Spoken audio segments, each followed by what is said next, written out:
Welcome, everyone. My name is Corinne, and I will be your moderator this evening. I'm excited to welcome Michelle Strange as our speaker tonight. Before we get started, I would like to take a moment to go over some housekeeping. If you have a question, please type it in the box labeled Have a Question, and we will answer them live at the end. This webinar is sponsored by Midmark, and it is eligible for CE credit. So if you are interested, please click on the CE available icon on your screen and complete the survey. Michelle, welcome, and thank you for being with us tonight. I'll pass it on over to you. Hi, and welcome to A Culture of Safety in the Dental Practice. I am Michelle Strange, and I promise I will try and make this topic feel less dry than it might sound. I am really passionate about this topic because, well, I have worked in environments where safety was not a priority or even on the radar. To work in an environment that thinks about the patient experience, the patient safety, and ensures team members are seen, appreciated, and valued is an experience that everyone should have. I'm not going to tell you, though, that creating this experience is always puppies and rainbows, but once it has been cultivated, you won't want to exist in an environment without it. So you may be asking yourself, what is the culture of safety or a safety culture? Well, it's a team commitment to infection prevention that ensures the health, safety, and satisfaction of your patients and fellow team members, all while protecting a dental practice from costly repercussions. So a safety culture within an organization, it's comprised of the values, attitudes, perceptions, competencies, and patterns of behaviors that determine the commitment to a health and safety program. So in dentistry, as in healthcare, safety culture involves an unwavering commitment to the well-being of patients and team members. And a positive safety culture connects everyone around a common goal: to measurably reduce near misses and injuries and incidences, but it goes beyond your safety procedures and rules. A strong safety culture, it elicits the buy-in from team members. So in an organization with a safety culture, the well-being and security become the core value rather than just like an afterthought. So like I said, establishing this culture of safety, it isn't all puppies and rainbows, nor does it happen overnight. It takes work, it takes an investment, and it takes time. And having strong leadership is important, but it involves the entire practice because we listen to and value everyone's contribution and also appreciate their perspective because everyone's got a different one. It is only when safety becomes personal that a culture change actually happens. Numerous studies show a link between a positive safety culture, where safety is this shared priority amongst all of us, the team members, and improved patient safety within the healthcare organization. And the evidence of this was so convincing that the National Patient Safety Foundation lists leadership support for a culture or safety culture as the most important of the 8 recommendations for achieving patient safety. And so the term safety culture has been defined by quite a few organizations throughout the years, especially in different industries. But generally speaking, a safety culture is viewed as the organization or the dental practice's shared perceptions, beliefs, values, and attitudes. All of that combining to create a commitment to safety and an effort to minimize harm. And in a very simple way to say this is that a safety culture is the combination of our attitudes and our behaviors towards patient safety. And that is conveyed when you walk into the facility. So when you walk into your practice, people are like, okay, this is top priority. And I also encourage everybody to walk in with fresh eyes to their practice, or even have somebody that would give you kind and honest feedback to walk into your practice. What do they see? What do they hear? What's the vibe? Do they feel like they are in a clean space where people are making, ensuring that there's no HIPAA violations, or, they're not overhearing conversations, but everybody's working together in a real positive environment? I mean, to have that feedback is priceless. But I want to make sure that we understand that errors happen in dentistry. Even with the most astute and safe practitioners, they can have accidents. And when it happens, because it will, because we're humans, having a system in place to learn from these errors and adopt and practice behaviors that reduce that probability of them happening again in the future is vital to a culture of safety. So dental workers are exposed to a variety of workplace hazards. I mean, bloodborne pathogens being one we're all very familiar with, but also a ton of chemical agents and quite a few ergonomic challenges. I like to joke all the time that my mind loves doing dentistry, but my body hates it. But having systems in place means our team members understand how to keep themselves, their team members, and their patients safe. People will fail to do this if there is no system in place. So dental teams rely on each other every day for support with patients and business systems to keep the practice running effectively. And as someone who has been temping as of late, I am here to tell you that many dental offices are in dire need of systems and written plans. We are all dealing with a worker shortage and a very transient team. So if systems are not set up in the practice, we are bound to see people fail and potentially cause infection control breaches without even trying. Like, it's just the system they're being failed by the system. So in the next 45-ish minutes, we're going to touch on ways to create the culture of safety and look at the systems or protocols you need in the sterilization areas specifically. This is an area where infection control breaches occur, especially when we do not have a safety culture, a reporting culture, or written systems in place. So in this model, or in this figure, it depicts the framework of establishing a safe, reliable model for care as a circular model where each component just like locks together with the others. This reinforces the idea that all parts are interconnected and interdependent, and success is in one area is predicted on the success of another. The framework helps make sense of an organization's prior work on safety because we're highlighting areas of strength as well as our gaps. A teaching within the safety culture that I think must be established, or any effort will most likely fail, is having clear leadership. When leadership is clear and consistent in communicating the importance of safety, and employers visibly model safe behavior for their team members, it sets a standard that everyone in the organization is more likely to meet. Please note that creating the culture isn't just about having rules and standard operating procedures. I love them. I love all of these things, but these are a part of it. But it is so much more than that. The leadership leads into psychological safety for the team members, into accountability, into having good communication skills, and even negotiations. And half of it is about learning. Continuous learning and being able to measure your improvements, reliability, and transparency. I want to be clear. A safety culture is more than having checklists and rules with a micromanaging sheriff telling everyone they are wrong. This is, let me think of a word that isn't hyperbolic. Well, it's a miserable place to work. I can't think of a better description. It's just overall a miserable place to work. That's not what I'm talking about here. It is more than that. Rules and checklists are vital, but playing sheriff isn't it. It just ain't it, y'all.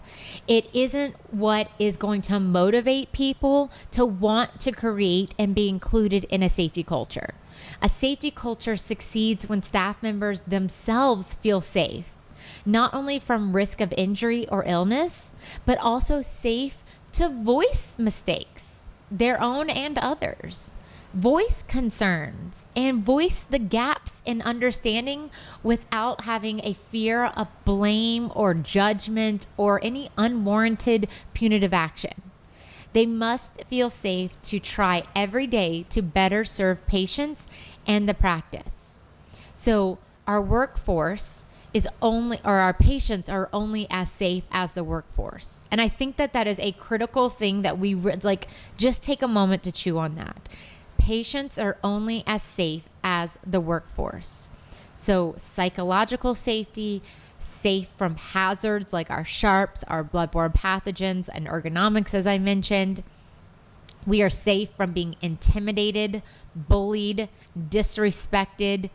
We are free of distrust and incivility. And if that isn't happening, then our patients are not going to be as safe as we'd like them to be. A safety culture is also a just culture, meaning that it values trust and accountability over blame and shame as the only way to strengthen systems to prevent or blunt the consequences of an inevitable human error. It's going to happen. But we want to make sure that we put trust and accountability over blame and shame. It requires time, commitment, and an effort to achieve a goal that can always be improved upon. That it's just not a set it and forget it a goal, that we know that we can always improve on it. A just culture is a culture of trust, learning, and accountability, and it is particularly relevant to how an organization responds when something goes wrong, because it's going to happen. So how are you responding to that? Because people only report when they know they'll be treated fairly. If a company's impulse is to discipline and terminate people when things go wrong, errors are hidden and opportunities for that learning and improvement, they're gone. They're lost, y'all. So what is it like to report in your place? We should all be free to ask questions without feeling stupid or foolish. And I think we've all experienced this, where you've asked a question and somebody, it could have been a look, it could have been a like, ugh. It could have been an actual like, how, that's a dumb question. We should all be free to ask questions without feeling stupid or foolish. We should be able to ask for feedback without looking or feeling incompetent. We don't know it all. I like to think I know a little bit about a lot of things, but I don't know it all. And so I'm going to need to ask questions. And I want to have a space where I can do that without feeling dumb or incompetent. Doesn't that seem pretty fair? We also want to be respectfully critical without appearing negative. Y'all, if there was a snarky gene ever discovered by 23andMe, I will immediately get that email. I am snarky by nature. I like to think it's a part of my DNA. I have to control this. I have to learn to say things respectfully and without just sometimes it's just being funny, but not everybody understands that snarky can kind of be funny occasionally. But I have to learn how to do that. So I have to know that I can be respectful and critique without appearing negative. And I need to suggest respectfully without appearing negative. So I should say things like, I don't know if you noticed, but you didn't do hand hygiene when you pulled that glove off. And I just wanted to let you know that, because we all get in our heads. We are all thinking about like, oh my gosh, let me make sure I write this up in the chart. Oh my gosh, I'm running late already. Like let me make a note about this. We're in our heads, and sometimes we just forget about things. And so somebody should say that respectfully, and I have to receive that with respect as well. Two of my favorite quotes from the OSAP annual conference, which was during a presentation all about culture, safety culture.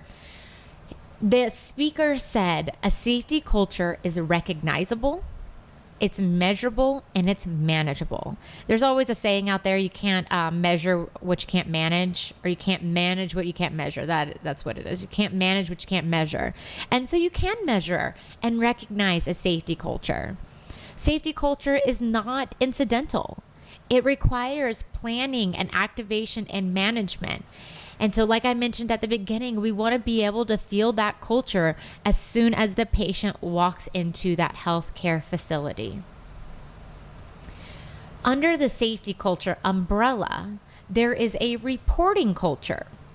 A reporting culture is a subset of a just culture. To achieve a reporting culture, a company must cultivate this atmosphere where people have the confidence to report safety concerns or near misses, accidents, injuries, knowing they are not going to have blame and shame. Employees or team members must know that confidentiality will be maintained and that information they submit will be acted upon. Otherwise, team members will decide there is a no benefit, a zero benefit to reporting this. And this happened to me personally. I would report things trying to hold myself accountable, and there was no confidentiality around it. I would hear that other team members heard about it. And that made me go, okay, I see how this is. Like, what's the point of me doing this then if I'm just going to end up being shamed in the break room later for this? So make sure that it does happen in a place of confidentiality. I personally have struggled with even getting to a place where I am comfortable with talking about my errors. I was in an environment for so many years where you were shamed or scolded like a child. So to admit when I fail or make an error, I have to really tell myself that it's okay. Accidents happen. Without telling someone, there is no way to learn from it. And I literally have this conversation in my head. I feel I am strong enough right now, though, that I would fess up to a mistake or error, even in a terrible environment, because personally, I would shut down any scolding very quickly. But there are people who have to be coached out of that possible PTSD. That means we have to show them at every turn that we are not here to blame and shame and talk about them behind their back or make them feel scolded, or as if they are morally wrong or whatever they might feel. It's hard to coax those people out and encourage them to report. But with time and great leadership, it absolutely can be done. I think I'm a great example of that can change. You also want to encourage your team to speak up in a safety culture. If you see something, say something. But not in a passive way, y'all. I think some of us all could work on this, right? Or some of us, all of us could work on this. In a reporting culture, they call this hint and hope. I think many people will know what this situation sounds like. Like, oh, the grass needs to be cut. Or like, oh, wow, that trash, it's getting pretty full, when you're trying to hope people are going to take the trash out. Or even in our dental practice. Oh, wow, the autoclave looks a bit too full, no? Nope, that is not it. That is not how we're going to do this in a safety culture. We're going to follow the 3 W's. Say what you see, say what you are concerned about, say what you want. Looking at the autoclave situation, it might sound like, I'm concerned that with the amount of instruments currently loaded, that they will not be properly sterilized. I want to pull some of these out to ensure we are properly running them in the autoclave. And I personally like to take that a step further and kind of resolve the concern in the situation, because almost always a loaded autoclave, an overloaded autoclave, is because we don't have time for another load. Maybe it's like at the end of the day, or you got to get these instruments in there. So maybe I would suggest something like, let's leave these out or prioritize the ones that we know we need in the next hour, for instance. And let's say maybe I can come in earlier tomorrow to ensure that the rest are run and ready for patient care. But the answer is not to overload this, because now we are not properly sterilizing our reusable items. And nobody wants to come in and sit in a dental chair with improperly sterilized instruments. So we don't hint and hope that somebody hears us talk about the autoclave. We don't hint that the trash is full and hope somebody takes that out. We are going to say what we see, what we're concerned about, and what we want to happen. So with all of that said, in the privacy of wherever you are right now, how would you rate your culture of safety?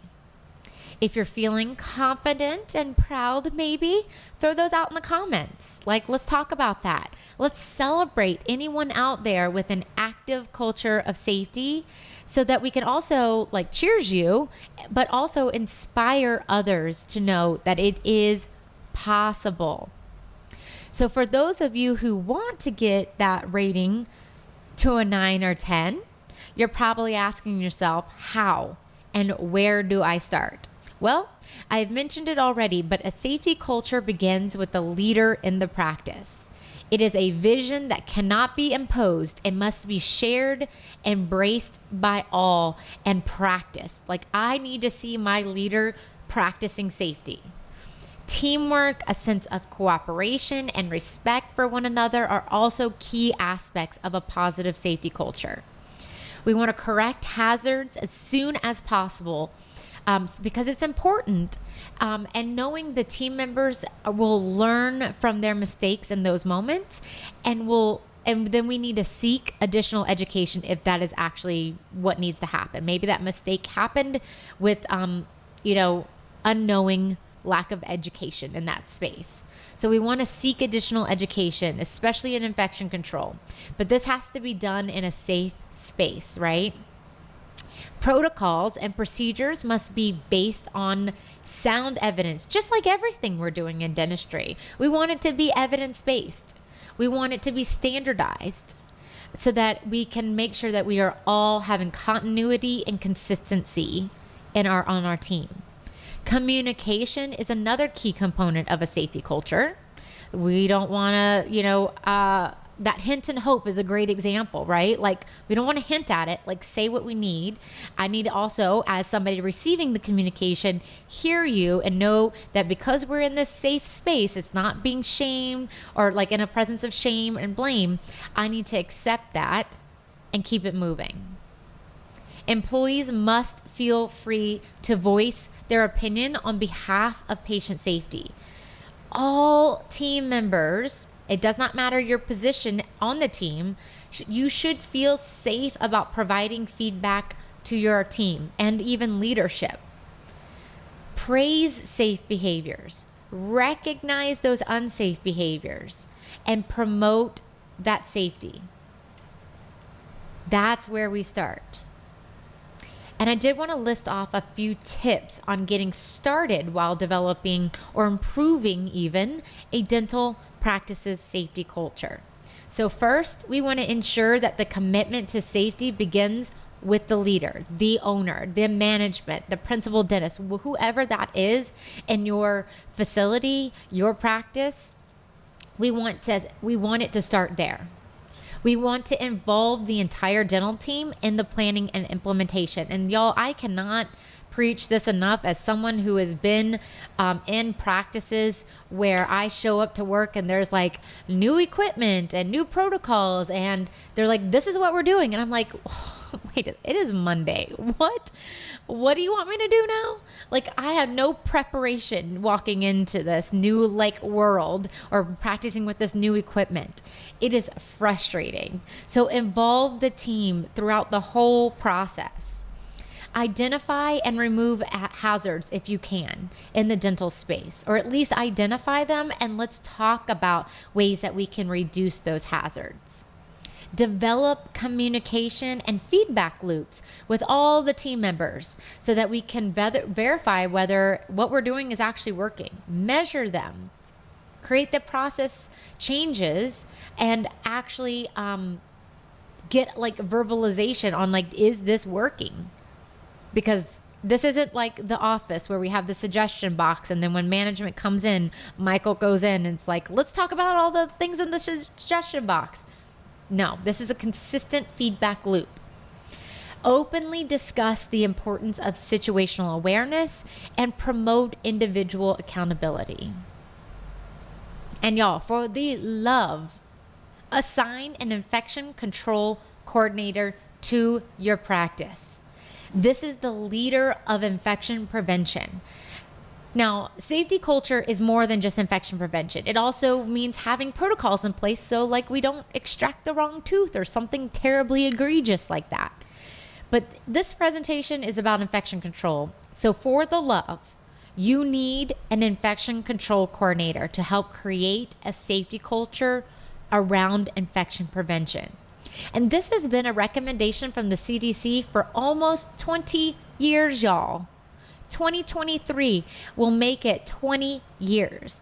It is getting downright embarrassing with how slow dentistry is to change, especially when a role as critical as this can keep patients and team members safe.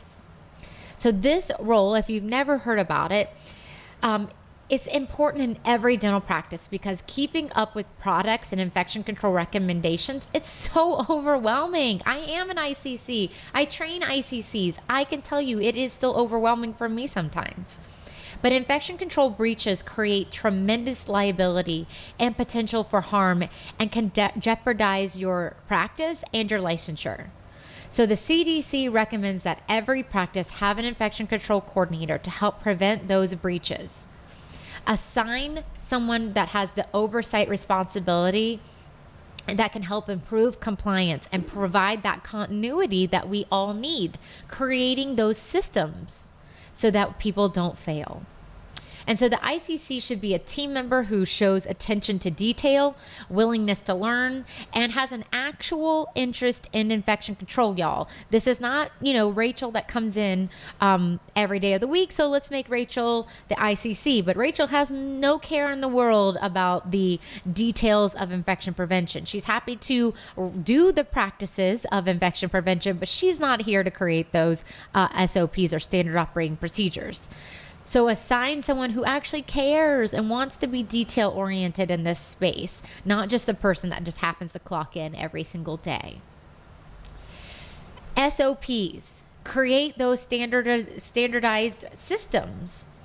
Standard operating procedures are so important for a safety culture.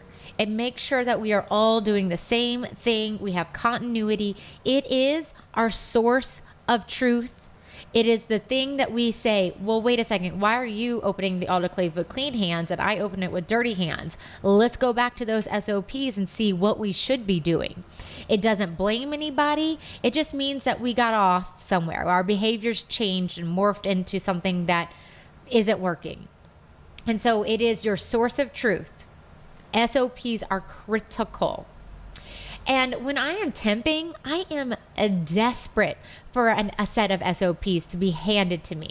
I want to have clear direction so that there is no question about what I need to be doing, how often I need to be doing it, and what products I need to use to do it. I know how to do my job. I know how to be super confident and great at patient care, but I need to know how to perform in your practice. How to maneuver in your unique practice so that I don't cause injuries or cross contaminations. And so SOPs are created and updated as the office changes. And that might be on a monthly basis in some practices. So with our SOPs, we define the why, the what, the when, the who, and the how we perform our task and our practices. And as somebody who's created a lot of SOPs, if you're annoyed by creating them, then you're doing it right. If you feel like this is so tedious and so ridiculously detailed, you are doing it correctly. We want those details here. We want somebody to a human being to step into this space and be able to go, yep, okay, I can manage this. SOPs are critical. And so put them on there. Tell me who is going to create them. Tell me when they were created. Tell me all the things that I need to know. Tell me additional details about this particular procedure. If you think that you're like going too far in the weeds, great. Because in addition to our SOPs, we're going to have checklists, and the checklists pull us out of the weeds. The checklists remind us of just the very critical steps to complete each and every time. They are just quick reminders. One of my favorite books out there, and because yes, I am this kind of nerd, is the Checklist Manifesto. It really talks about how to create checklists that are quick and easy to read and that are not redundant of our SOPs. We're not just repeating it.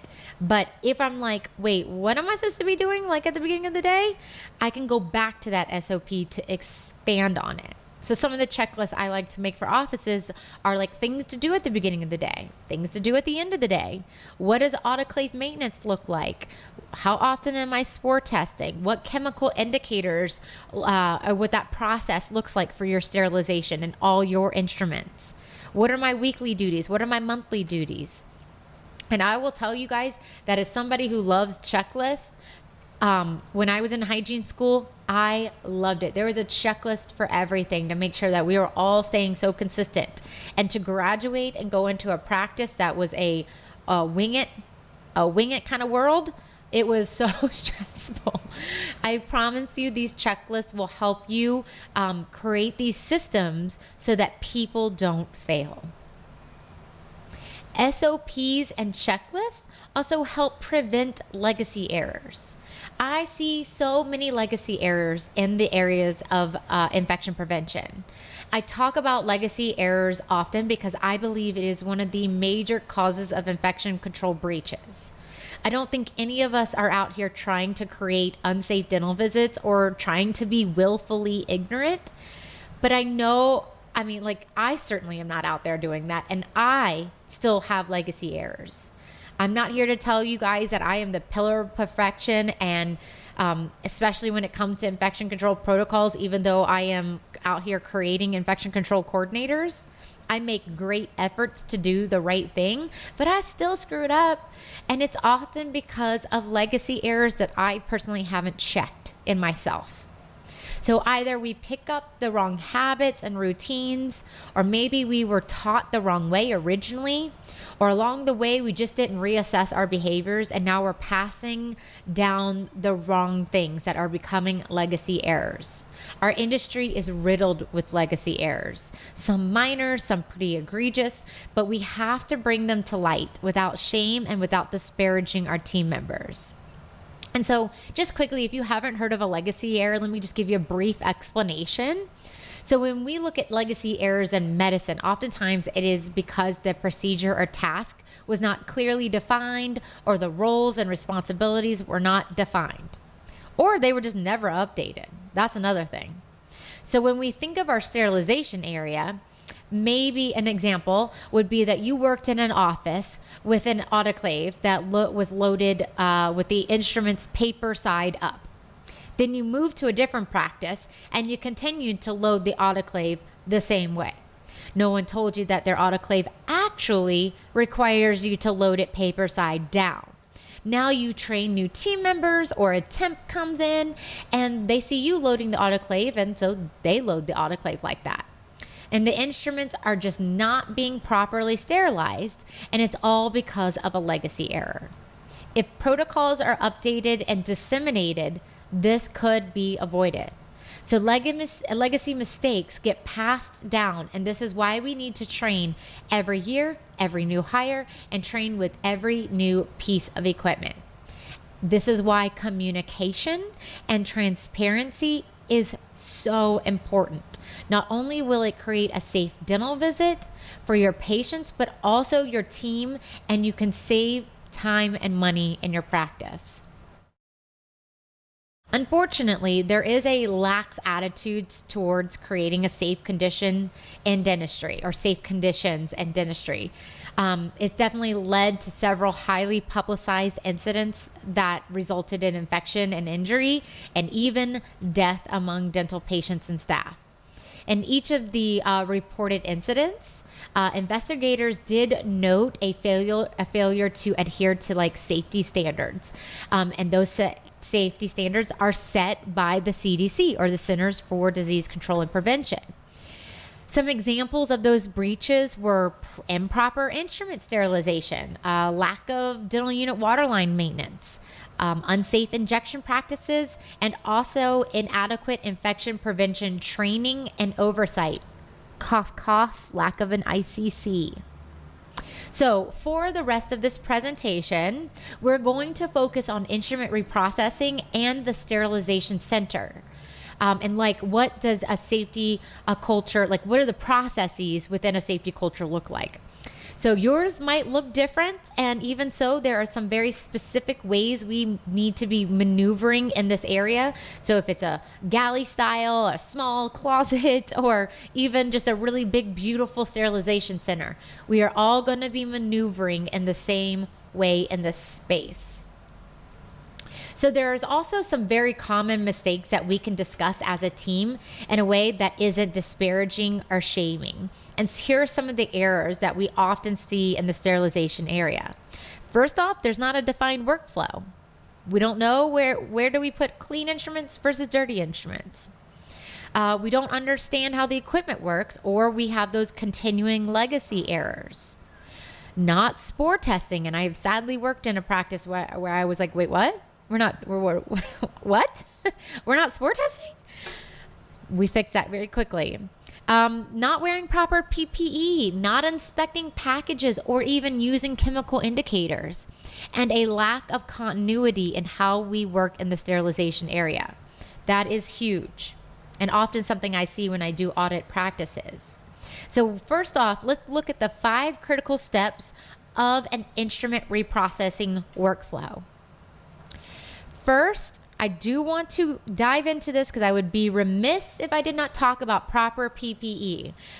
Like I said, I'm not the pillar of perfection. I am not always the one that has worn the proper PPE. I have splashed myself in the face with the cesspool that is the ultrasonic, and I have immediately wanted to catch my skin on fire because it's disgusting. So please make sure you and your team are wearing the proper PPE, and that does, yes, it does include utility gloves being worn in the sterilization area. Please, you are exposed to so many hazards in this space. Take care of you. We're not telling you to use these utility gloves because we like to torture you. It is to protect yourself, and you are worthy of protecting yourself. So make sure you are not, setting yourself for percutaneous injuries or splashes into your eyeball. Super important things to have your eyes working. So let's wear our proper PPE in this space. And then let's make sure that we have defined where we are going to receive, clean, and decontaminate these instruments. Making sure that people aren't coming into this space without the proper PPE, that we aren't cross-contaminating, putting things that are clean and grabbing them off of this area. Labeling this space is super important. So where do you receive and clean and decontaminate your instruments? Where are you able to then take them from that cleaning process and prepare and package? And that includes inspecting these instruments. This is a often overlooked part of the preparing and packaging part of instrument reprocessing. Look at them. Do they still have bioburden on them? Are anything broken? Are all the parts and pieces together? Is there rust? Is there anything that is going to prevent these from actually being sterilized? Is there something that we need to address before we put this through the sterilization process? So we want to prepare and package our instruments in this space. Then we want to sterilize them. Obviously, we want to put them into our autoclaves. We want to make sure that our sterilization, our autoclaves are loaded properly, that we are all very clear on paper up, paper down, on the side, whatever it is for your autoclave, that we are all doing this in the same way, that we understand and can identify an overloaded autoclave, that we all know the if we're using it packages or pouches, or we know the programmed buttons that we're using, that we are all doing it in the same way. So make sure that there is a system for this. We are all very familiar with the autoclave, and there is no question.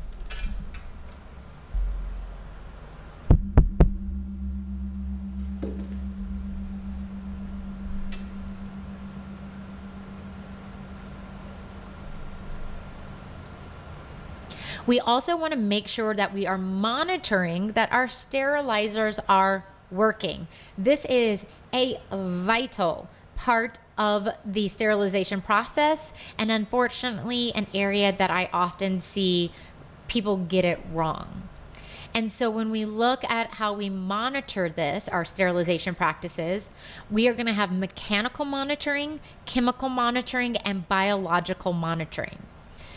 So physical or mechanical monitoring involves physically checking the sterilization equipment during the use of it to make sure that it reaches all of those variables. And I understand that in a busy clinical setting, this important aspect of monitoring is easily bypassed. But there are autoclaves that will have printouts for you. And even if you don't have one, there are autoclaves that will allow you to install this after the fact. So make sure that you have something that will allow you to either put it on a USB device or have a printout, and that you are monitoring that your autoclave is actually reaching the time, temperature, and pressure that is set to ensure that we are properly sterilizing our instruments. Chemical monitoring involves the physicochemical change of chemical indicators.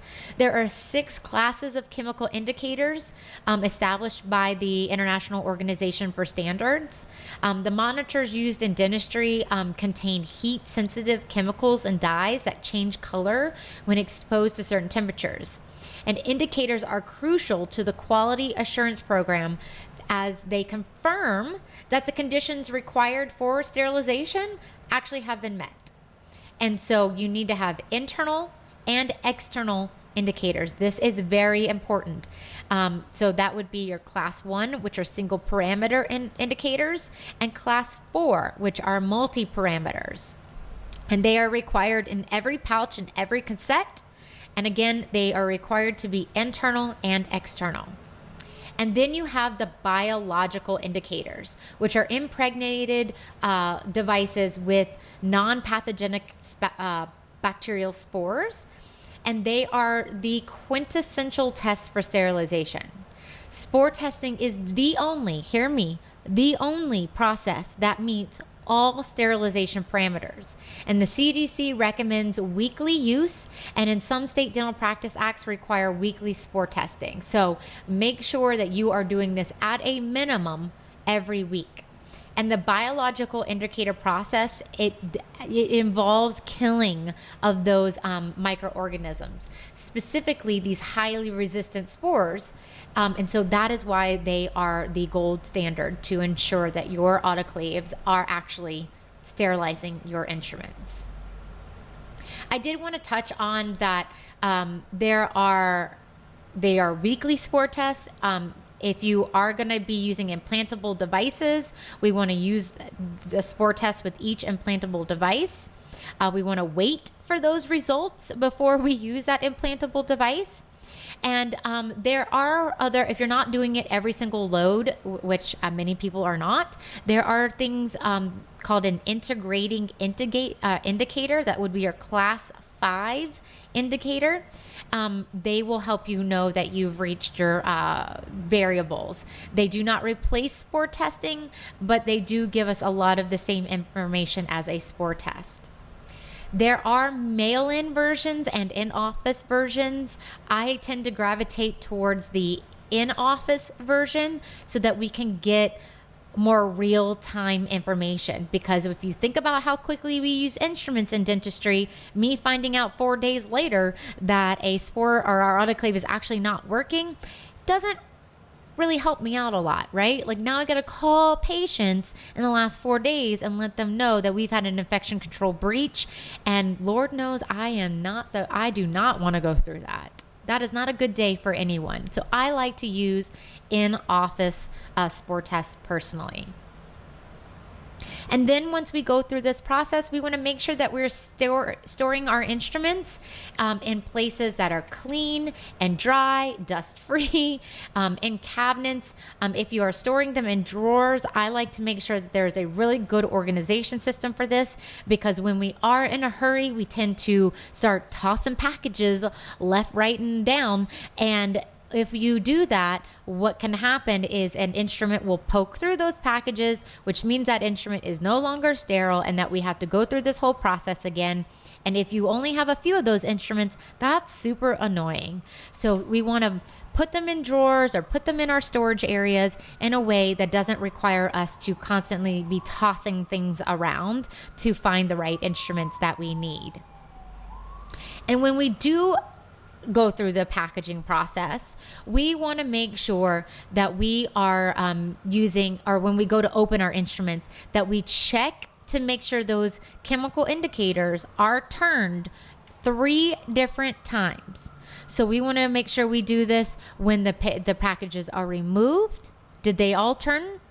When we take them from sterile storage, am I grabbing actually run packages? And when we open them before patient treatment. So that is a system and a protocol that we want to make sure that we are all doing to ensure all of our instruments have gone through the instrument reprocessing properly. Also, continuity, define everything. So in this particular one, you'll see that I am putting the instruments into the autoclave with dirty hands. I am closing it with dirty hands. I am starting it with dirty hands. But what happens when the next person comes in after lunch or something, and now we gotta pull those instruments out? That's clean hands, y'all. So now I've just contaminated my hands. I'm now grabbing those clean and sterile instruments, and I am putting them and cross-contaminating and putting them in the drawer for sterile storage. That is not a good process. So call it what it is. Are we opening with clean hands? Are we closing with clean hands? Are we starting with clean hands? What are we doing? Label everything, y'all. Label it all. If you have a hard time labeling, give me a call. I will label everything for you. I love a label maker. I know it might feel tacky. It might feel like it's not pretty, but it will make sure that you are all having the consistency and continuity. If I am a temp or a new hire, I know where to go, where to find it. We are all very clear about paper up, paper down. We know if we're touching this on the outside with clean hands or dirty hands. Let's make sure that we are all doing the same thing, and that helps with labels and signs. We also want to make sure that we are, with our sterilization specifically, that we all are watching and monitoring that our autoclave is being maintained properly. And also, when we are talking about this, if I got busy, I'm the one that's in charge of this. It's a Monday, someone's out sick, the computers are down, it's raining and patients are being cranky. I don't know. Like, it's just a Monday, a manic Monday, if you will. And I forget to do this. I should be able to be like, oh my gosh, y'all, I'm off the next day. Can somebody take this? I'm sorry I forgot to do this. Thank you for helping me complete this very important task, because we're saying this in a place without shame and blame. We know that our team members are going to help us and support us, and we have clearly defined SOPs so somebody else can do it. We also want to know are IFUs. This is a great thing that your infection control coordinator can help you do. You will learn a lot about your instructions for use for all of your equipment in the sterilization center, but also all of your reusable items, because you'll find that sometimes a reusable item says it can only go at this temperature for this amount of time, and then you're packaging and sterilizing it with an item that needs a much higher temperature for a shorter amount of time. So know your IFUs, your instructions for use. And I do want to finish this with the idea of what is your perception. I know our perception of infection control and prevention has not always been a nice one. Infection prevention is often seen as annoying, costly, time consuming, and dumb. Like we just like, I just want to get into seeing patients. We tend to cut corners. We get complacent. We're humans who will want to make it easy, but preventing infections is at the core of patient care. It is our why, and it is what I keep in the back of my head anytime I get that, do I have to do this feeling. It's often when I'm running late. Because as much as I love infection prevention, I am a clinician that is often in a hurry, and I definitely get that, it would be so nice to just like wipe this room down one time, not two. There are layers of precautions established in a safety culture to help us prevent disease transmission, stay safe, and keep our team safe and our patients safe. And all dental settings, regardless of the level of care provided, must make infection prevention a priority. I know creating a culture of safety isn't always easy. I've worked in both of those environments, and I can assure you that when you have a culture centered around a foundation of safety and accountability, we can all become unconsciously competent in the infection prevention space without shame or embarrassment. And creating a culture of safety, it does take serious commitment from the whole team, but it also requires the right tools for the job, quality products that you can depend on, and to minimize error, to improve efficiencies, and reduce stress. Errors are a part of the human condition. That cannot be changed, but what we can do is fix the environment around us. We can create a safety culture that does exist for everybody. We can identify, we can adopt, and practice these behaviors. We can encourage collaboration across all ranks and everyone in the office. And I do believe by just starting with our leadership, that's how we make it stick, y'all. And so I thank you guys for your time. I appreciate you being here.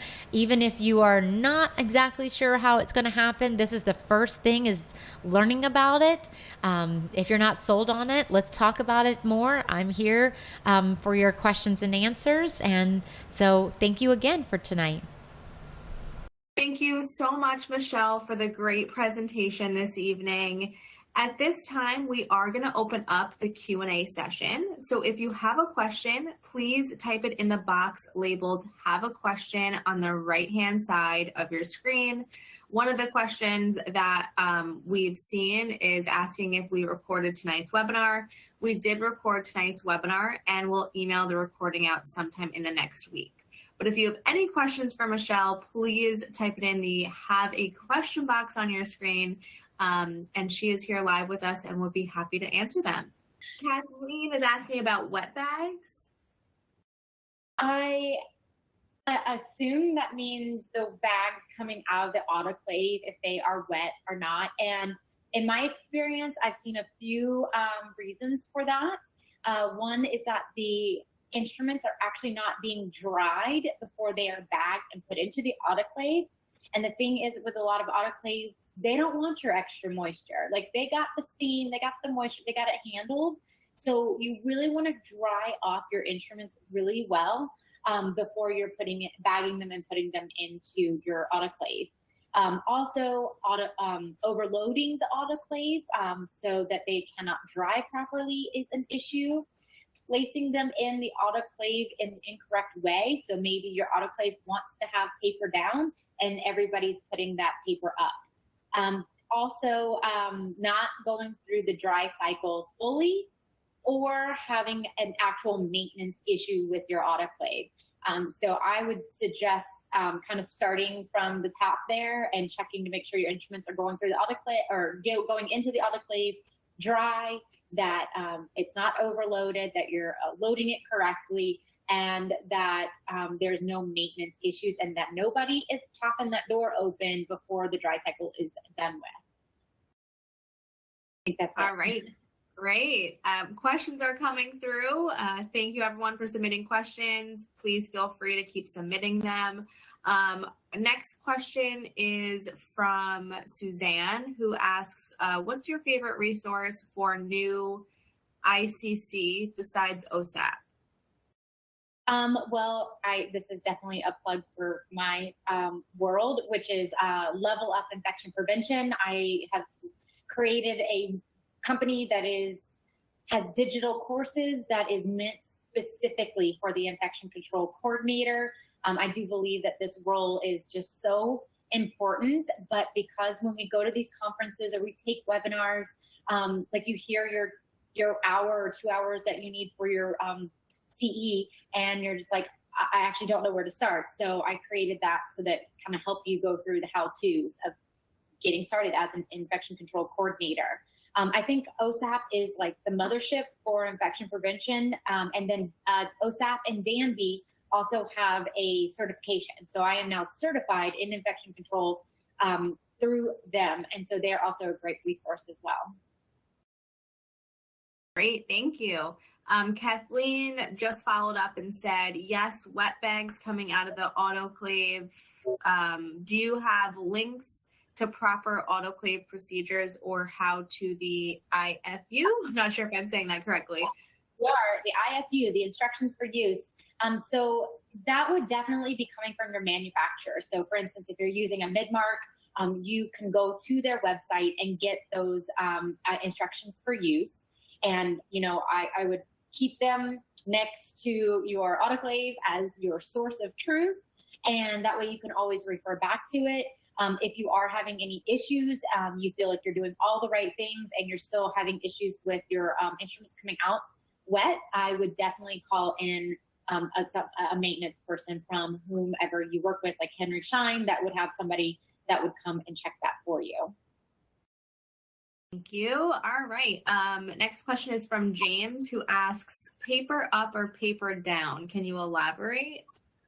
Love to elaborate. And it would also like $1 for every single time I have asked this question or seen it on social media, because it is one of those ones that we often talk about and we're like, well, I did it paper up, I did it paper down.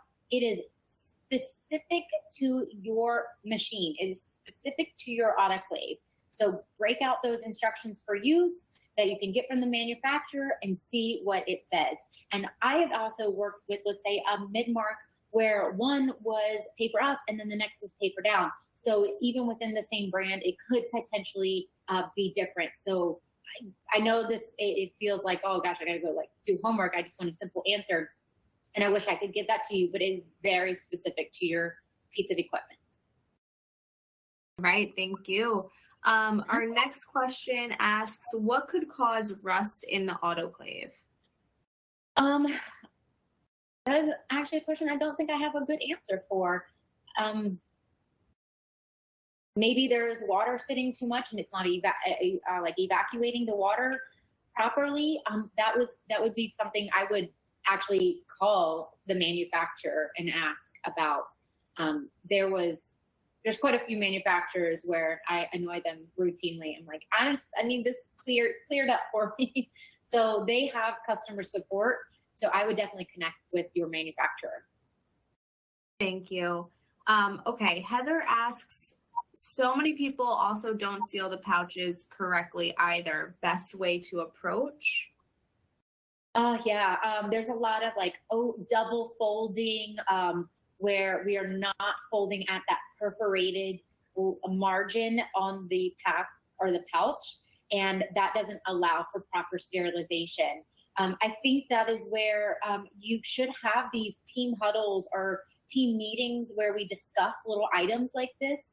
I don't think it should always be like, we're going to tackle all the things at one time. Like, let's baby step into it. And so maybe we discuss why we do it. Again, when we're creating that safety culture, we want to make sure everybody understands the why. We're not accusing anybody of anything, doing it wrong, or purposefully doing it wrong. But maybe they just didn't know. And oftentimes I see this happening when we're in a hustle, when we're rushing, trying to get out the door, try to go to lunch, or we're running low on instruments, and we're just like haphazardly folding our instruments or closing our instruments. So I would say, like, also check that, like, why would they be doing that? Is it because they're being rushed, or is it because they just don't know? That would be where I start. Okay. A good question from Rhoda, who says, thank you for the presentation, Michelle. How do you get management on board when they say that it's expensive, but you explain that things need implementing? That is such a hard question. So a hard question. I appreciate the question, but it's one that I often deal with too.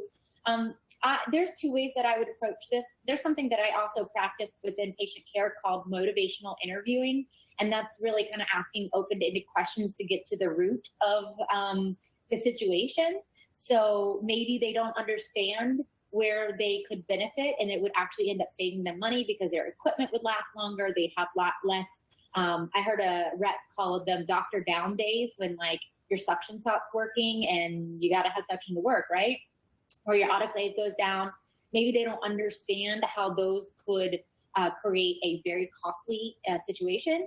Or if there was a infection control breach where there was a patient safety issue, that would cost a lot of money. I know in Colorado right now, where I am, they are auditing practices. And from what I hear, word on the street, I cannot confirm this yet though, but I heard that people are being audited and fined, especially for their dental unit water lines. So yeah, it could be way more costly. So I would get to the root. Maybe they just don't understand that this actually could end up saving them money. Then I also kind of determine and lean into, are they emotionally driven or are they financially driven? And then if they are financially driven, which it sounds like they are, I would probably come up with a plan to show that an infection control coordinator and a safety culture actually does save us money, and maybe put that in writing so that they can see the numbers, because if that's what they're worried about, they probably want to see those numbers. So it does require a little work, and I'm sorry about that. I wish it was a little bit easier and I could just be like, safety culture, and everybody's like, yes, that makes sense. And it sadly is not the case always. All right. Thanks, Michelle. I know that we are a little past the hour, and I do want to be respectful of your time. We have a few more questions here. Do you have time to answer a few more live, or we could also, oh, you do? Okay, great. Perfect. Thank you. All right. So we have a question from Anne Marie, who asks, are diamond burrs made to be sterilized? I giggle because that was actually a big talking point at the OSAP annual conference. I would encourage you to go check those instructions for use. My understanding is, to date, and again, this is just my understanding, this is not the gospel, but it is my understanding that to date, there are no burrs that are autoclavable. Everything is single use. And please don't shoot the messenger, because I know that is okay. Our next question is from Francesca, who asks, what is the correct way to process cleaning appliances like denture, etc.? How do we keep it from cross-contamination? Is the best way to put it in an ultrasonic or in a Ziploc bag or a beaker? Yeah, that's actually really great. That's a great question. So I personally practice guided biofoam therapy. So I have actually stopped putting a lot of my stuff into the ultrasonic with like a tartar and stain remover.